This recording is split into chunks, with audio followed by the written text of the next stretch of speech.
Good afternoon, everyone, and welcome to the Sketchnoting Challenge workshop. My name is Sara, and I'm very much looking forward to draw together with you today. The way we are going to organize this workshop is as follows. The first half will be mainly on Drawing, where I will talk you through some basic drawing principles. You can draw along with me during this part, and by this get some drawing practice already. In fact, I will leave gaps of up to 2 minutes in between to let you try out some of the stuff I'll show. If you are not into video tutorial kind of learning, but rather want to go at your own speed, feel free to do so using the PDF tutorial posted in the Slack channel of this workshop. The second part of the workshop will be project-based, where you will draw a Django-related sketchnote of your own with my help and guidance. To participate in this part of the workshop, you can join me on Jitsi or post your questions in the workshop Slack channel. So let's get started. If you don't have paper and pen ready, I would advise you to go get it now while I go over the introduction. A couple of sheets of printer paper or a notebook, both will work fine for now. Though you might want to get some color pens as well for use during the project. Together with this workshop, I want to open up the space for sharing your work and learning from others. Sharing your work is not obligatory, but I will make sure that if you choose to share a drawing, however basic or advanced it may be, you will create a positive environment for it. To do so, you can use the workshop Slack channel or Twitter. For Twitter, make sure to use the DjancoCon and Sketchnote challenge hashtags. So the style of drawing that we are going to use in this workshop is not this realistic figure drawing you can see here. Our style will be much more symbolic, somewhat like the picture of a cat you can see here. Everyone can very quickly see this is a cat, and your brain and memory will work with this cat as they do with other pictures. So having this cat in your cat-related notes will attract people's attention, provide meaning quicker than if it were just text, and will help them remembering it better. Even having this cat in your non-cat related notes will have an effect, as cats tend to always do. This way of combining text with simple symbolic illustrations is called sketchnoting. Sketchnoting has gained a lot of popularity over the recent years and has found its place in the family of visual facilitation, graphic recording, visual storytelling, and so on. The drawing skills we will learn here and the practice of visual note-taking and sketchnoting in general can be used on a lot of different occasions, both for oneself to actively listen and remember better, or for others to convey ideas or teach concepts. Here are some examples. The first one is a couple of travel sketchnotes from a trip to Scotland I did a couple of years ago. And I keep these sketchnotes together with my photos from the trip to get a more complete picture when trying to remember it. Another example is the sketch by Denise Yu on Linux namespacing. Now it is both possible to draw such sketch notes for oneself or for others, to give an overview of a topic you want to teach or write a tutorial about. The next example is a set of visual Django cheat sheets I created. So here's the request response cycle one and the templates one. And on this page, I have the class-based views. The last example I want to show you are the wizard scenes by Julia Evans. As you can see throughout the examples, there is no rule as to how much text and how much images you should use. So sketchnotes don't have to be really heavy on the images. They can also have more text and just a couple of images in between if that's how you like it. So let's not lose any more time and get sketching. But wait, where do we start? Lots of engineering concepts are not straightforward to visualize. If I would tell you, for example, to draw me classes and functions, you would very probably and rightfully ask, how do I do that? Well, the good news is, things can often be built up of circles and rectangles, and those are not too hard to draw. Or at least we can easily practice that. So to warm up, let's draw some circles and rectangles. What I expect you to create is something like this. So you don't have to draw strictly circles and rectangles, you can mix it up with ellipses, parallelograms, etc. And we will take 30 seconds time, starting when I have my timer ready, which is now.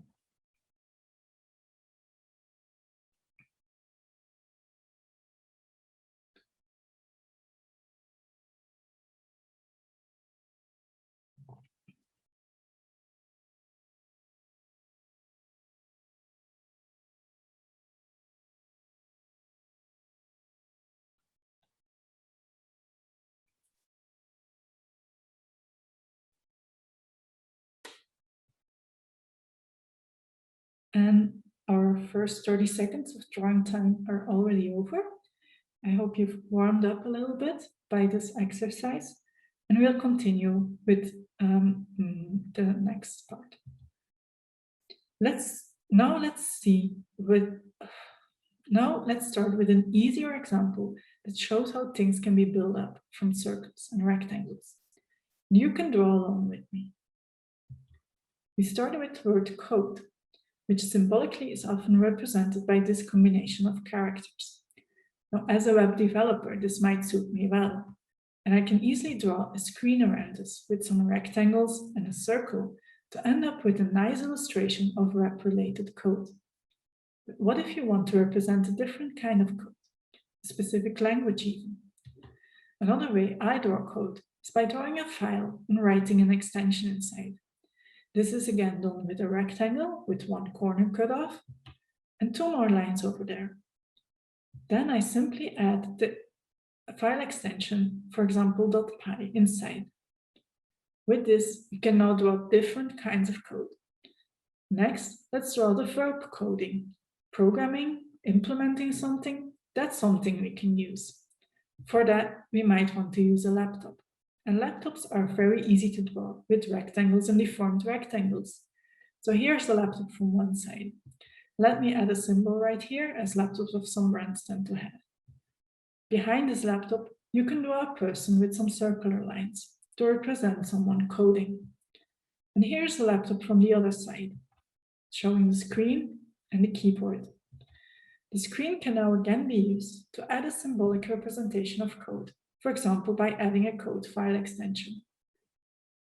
The next step in our code-related vocabulary might be to draw a server.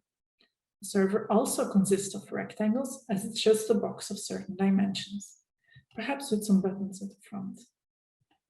Once this is ready, you can now send stuff to the server by drawing a simple arrow from this computer over here or from the other one at the top. And we can send stuff from the server to the World Wide Web by drawing a bigger arrow away from the server. I wish it always went that easy. So there's already a lot we can draw based on circles and rectangles. But what if we want to draw a concept that's a bit more abstract or really complex? We will come back to our classes and functions example later, but for now let's take an easier word, conference. Let's suppose I want to draw a conference, but I don't know where to start. There's an easy trick for this that we, as developers, know very well, and let's Google it. Now, as with coding problems, the thing is to know how. And for easy representations of things, the keyword to use is icon. So here's my Google image page for conference icon. So I think I can draw something like this, right? It's again mostly rectangles and circles. There's a standing rectangular shape in the middle, a horizontal rectangular shape on top of that. And there's two circular or banded shapes representing the person standing behind the desk. And a couple of more lines for the microphone. Ready is my conference icon drawing. Sometimes icons are a bit too simplified though. If you want a little bit more complex drawings, you can try the words clip art or cartoon. Cartoon in particular is useful when you want to draw famous people or politicians and you don't know how to characterize them. Now we've got this icon representation of our conference, which is easy enough to draw. But if I draw a conference, I often want to stress the community get-together part of it. So I want to draw people, which brings me to the next topic, drawing people. The easiest way we all know to draw people is stick people. Stick people are very versatile. We can bend them in different directions to make them jump, walk, or even run. Or is that one more kickboxing? Before we continue, let's take 30 seconds of time to draw some stick people.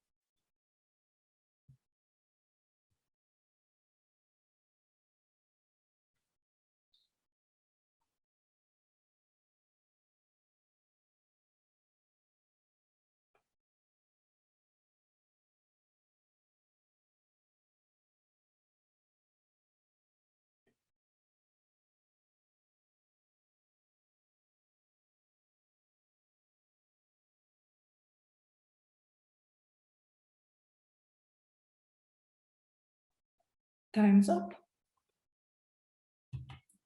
There are more ways to draw people though. And one easy alteration you can make is to give your stick person a body, which can be rectangular, elliptical, or something in between. Or what did you think about a heart-shaped person? Let's again take 30 seconds to draw some of those.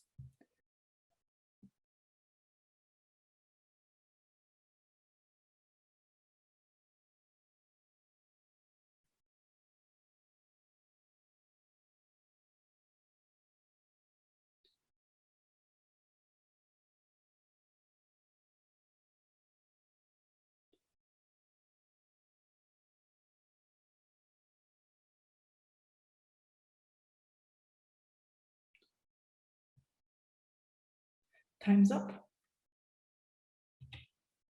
Another fun and easy way to draw a person is star people. Star people are drawn by drawing a star while replacing one dent with a circle for the head.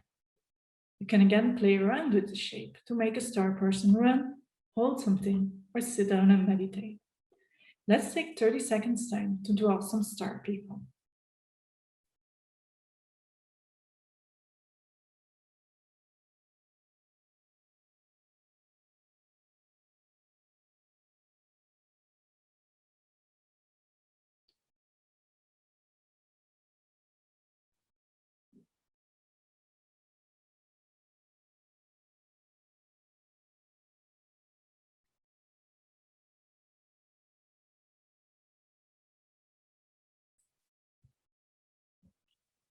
Time's up. The last and perhaps the easiest way to draw people is tooth people. Tooth people exist of a basic tooth kind of shape with a head on top. The cool thing about tooth people is that they are easy to draw in crowds. For example, here is a row of tooth people. And here's a bunch more of them.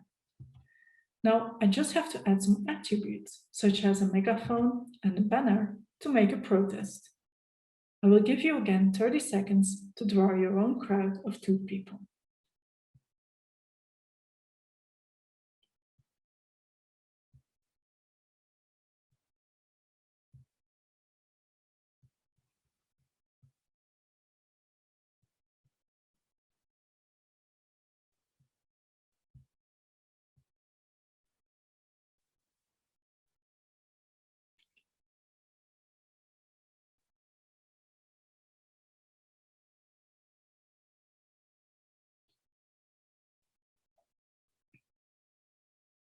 Time's up. So now that we know all of those ways to draw people, let's take some time and add more people to our conference and make it more like the conferences we remember from before anno 2020. You can now take 1.5 minutes time to draw some situations that come to mind when thinking of a conference. Meanwhile, I will play a stop motion video of a conference situation I've drawn.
Now let's get back to our protest we've drawn before. If we want this image to convey more meaning, it might be a good idea to write some text inside of that banner. However, there's one important rule about writing text in boxes, that is text first, box later. For a protest, this means we better remove our banner and write the slogan first. For example, fight climate change. Once this is done, we can add our banner again around the text, this way making it easier for everything to fit in. So here are some other boxes with text inside. You can take 30 seconds to draw your own boxes around text.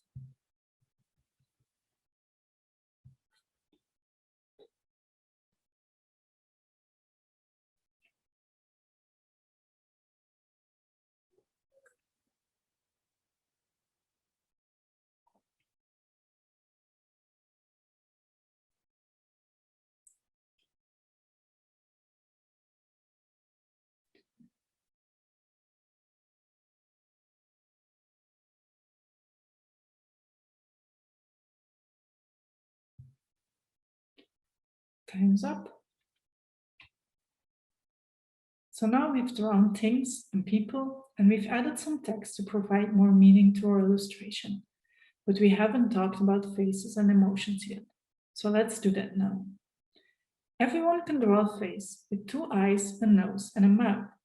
But what if you want it to be a bit more expressive? First thing, let's have our face looking around a little bit. This can be done by drawing the whole face in the top, bottom, left, or right half of the head. Mind that it often looks better to have the whole face visible, even if the person is looking left or right. So this often looks better than this. The next thing I want to show you is an emotion matrix for drawing faces. The empty matrix looks like this. On top, we have 3 possible mouth shapes. On the left, 3 possible eyebrow positions. I'll give you 30 seconds to draw the empty matrix.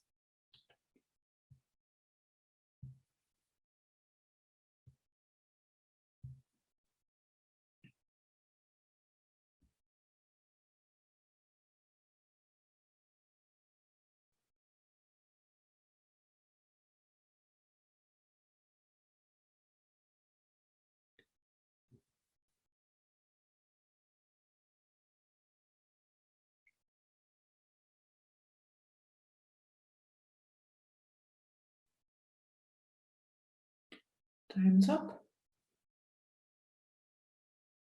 Let's go on to fill this matrix. Filling the matrix requires repeating the mouth shapes top to bottom and repeating the eyebrows left to right. Like this, we get different emotions, from scared laughing, over angry laughing, really worried, really sad, and very angry. Looking at this matrix can therefore help you draw more expressive faces. I'll give you 30 seconds to finish your emotion matrix.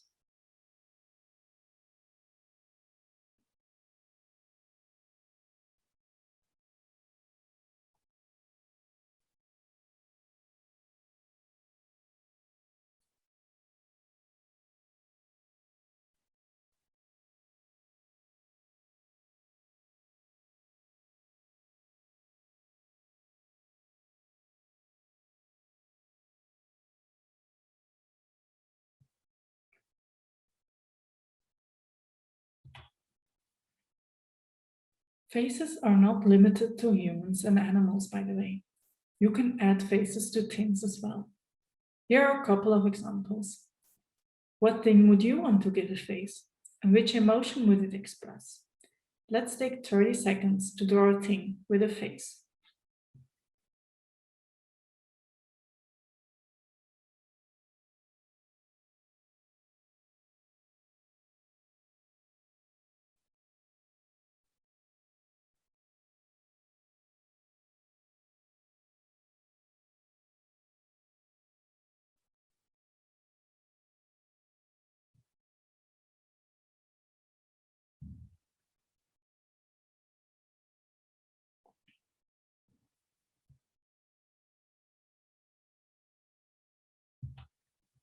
The next thing I want to do with you is a drawing concept challenge.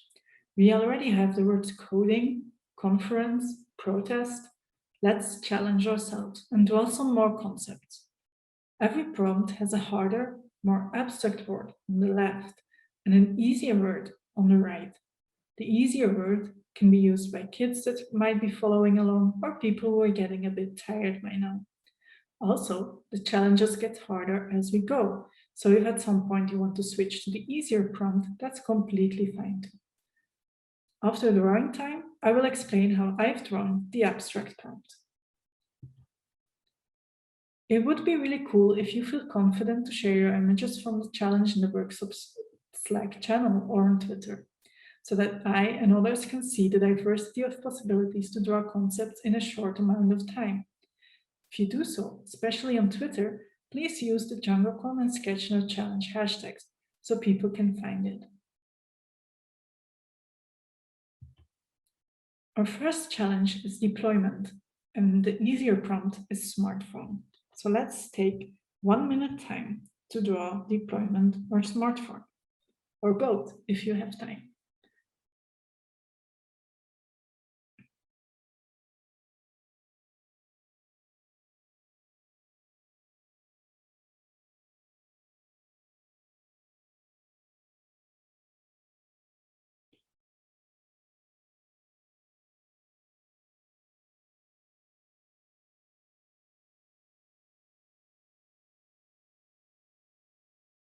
We're halfway through now.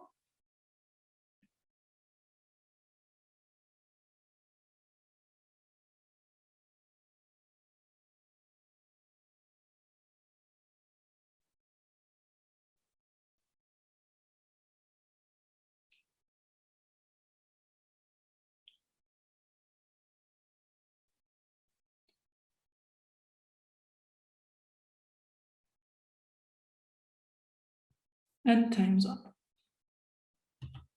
We've seen an easier representation of deployment already at the beginning of this talk, being a laptop, a server, and an arrow in between. But if we want, we can make this image more complex, for example, by adding a version control system to the mix. I've used GitLab here, but you could use a GitHub logo or just a plain Git server, depending on your stack and drawing skills. This is another valid representation of deployment, but we could add even more to this picture. For example, a code review cycle, as you can see here. And I've stopped at this point, but this doesn't have to be the end. You can add containerization, continuous integration pipelines, or even specific Git commands and code review rules at relevant places in the picture to make it more detailed step by step. Our next challenge is diversity, or for the easier prompt, wheelchair. So let's take 1 minute time to draw diversity, wheelchair, or both.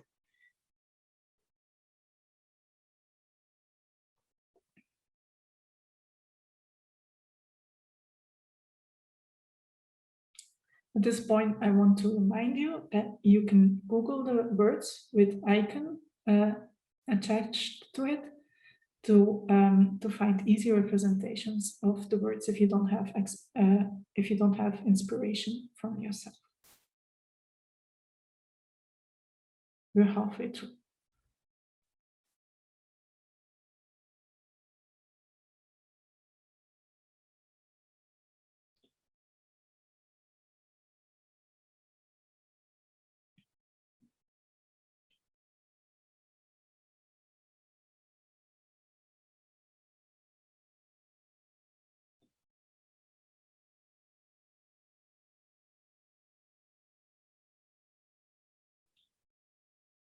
And time's up. If I have to draw the diversity, I tend to keep it very abstract. Therefore, this is my go-to image for diversity. It's a bunch of people with differently shaped heads. The advantage, I think, is that this image represents a lot of different forms of diversity. It can at the same time mean people who have different types of brains, different opinions, look differently, have different emotions, or have different bodily functions. If you want to go less abstract, and for example, focus on the inclusion of people with disabilities, you can easily add some attributes to this image to do so. For example, here I've added a wheelchair and a guiding stick for a blind person. But if you want to go very concrete and, for example, draw the inclusion of women in tech, you could draw some women faces. But you would have to take care to make your women more diverse too. These women are not very diverse. So I'll add some more to improve that. That's not perfect, but definitely better. So the more concrete you want your diversity drawing to be, the more detailed you also have to be able to represent different features of diversity. So if you are not that confident yet drawing different faces and other attributes, you can exercise that, of course. But in the meantime, you can also think of more abstract representations that will help you out. Our next and last prompt, classes and functions. The notorious classes and functions is back, and as an easier prompt, we have a robot. So let's take a minute to draw classes and functions, or robot, or even both if we have enough time.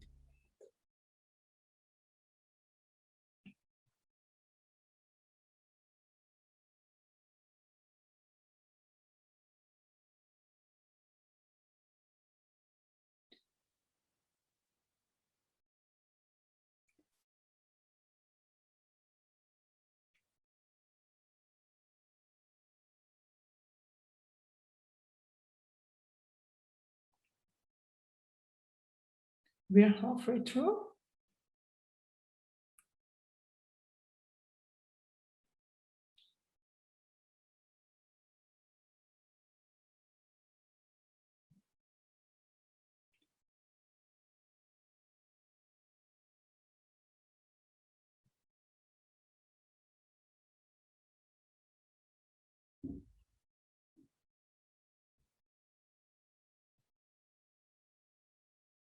And time's up. For this, I've started from the idea of a cogwheel to represent a piece of logic. I went on to draw a function as something which contains a piece of logic and has an input and an output. For a class, I first saw it as a box to put different pieces of logic that belong together inside. But a class is more than that. A class is also a blueprint, a description that can be instantiated with specific values. So I made my box into a stamp to represent this as well. Then as a bonus, I added an instance of my class, where specific color values have been used. And this is how, for this challenge, I have drawn classes and functions. In another situation, I might draw it differently, and you might have drawn it completely differently as well. I'm looking forward to see different images from the challenge on Slack and on Twitter. This has been a quick-paced, shallow introduction to sketchnoting. If you want to learn more, here are some resources. Be sure to check out the YouTube channel of Let's Sketch Tag. They did an amazing online conference around this time last year and recorded all the talks and workshops. So that's pretty cool. There are endless books around sketchnoting. Choose one you like. I don't have recommendations to give. What I do want to recommend, though, is an online resource called LearnOS Sketchnoting Guide, which is built up like a self-paced course with lots of exercises. Thank you for listening and drawing along, and see you in Jitsi for the interactive part of the workshop. Hello, everyone. I hope you enjoyed drawing some easy drawings in the first part of the workshop. And I think we can go on now with drawing something more, something bigger, a little bit more complex. So let's think about a project. We can draw, like you can draw about that's related to Django, maybe a project about some, to draw some, you could draw something about Django itself, but also about something some project you're making with Django, or something about about this conference. It could be lots of different things, and feel free to ask me any questions if you're stuck somewhere, or if you are looking for ideas. I'll be glad to answer them.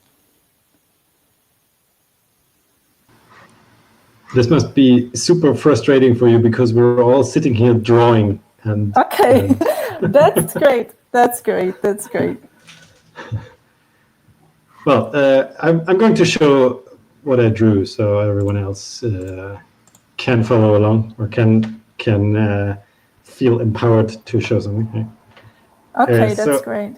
I drew the Django request and response cycle. Okay. And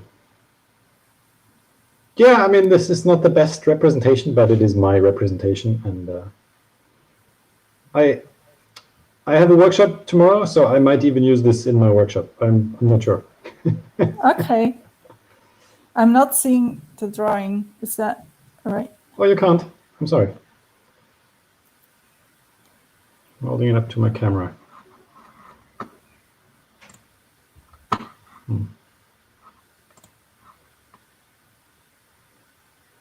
Can you see the camera now? No. I'll try again.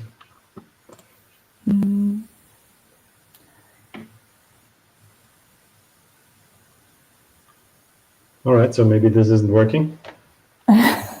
Oh, I'm sorry. Maybe No you worries, can post it on the. I'll put it on the Slack. Maybe you can post it on the Slack channel. Yeah, that's great. Yeah. Thank you so much. Yeah, thank you. That was amazing. And I just drew for half an hour, and that was so quick.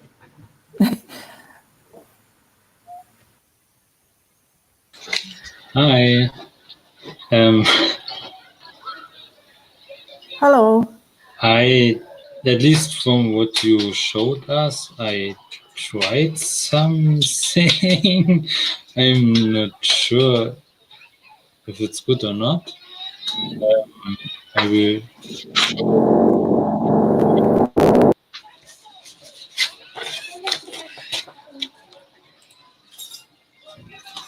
The wrong one, right? Let me see. This one, okay. Can you see this?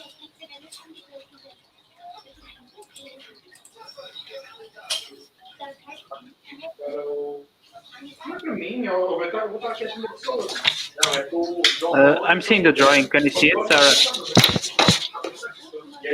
I can't hear you.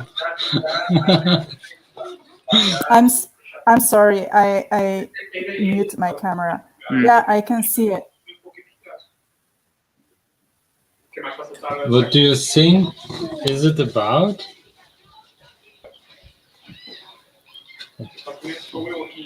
If I give you nothing. So if you give me nothing, there's also no words on it, so it's pretty hard for me to guess. Okay, so then I try to add some more wordings. Okay. Yeah, that would be great. A title would be great. Okay. I think. Yeah. Okay.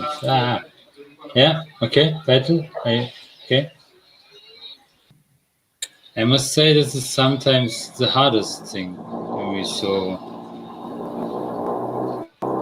find a title or a naming for something. Yeah, that's true. Naming things is hard. Okay, so if nobody has more questions, I think you can share your drawings in the Slack channel that will be up all day if you want. So yeah, that will be easier. Yeah, thank you so much, Sara, for your talk. You're welcome. Really great. So see you guys. Bye. It was a great talk. I enjoyed it very much. Thank you for showing us how to draw things. It was super good. You're welcome. Thank you for joining. Hi, Peter. So really had fun today. So I drew a couple of things, and I'm also drawing one last challenge you've proposed, and I'll be posting that on either Slack or Peeters. Okay, that's great. Thank you. Okay. Bye. Hi, Sara. I got a small question for you. I've seen you have sketched some talks already, and I wanted to know, do you have a specific organization or something when you want to sketch note a talk according to the page? I mean, do you organize things in a precise way or nothing at all?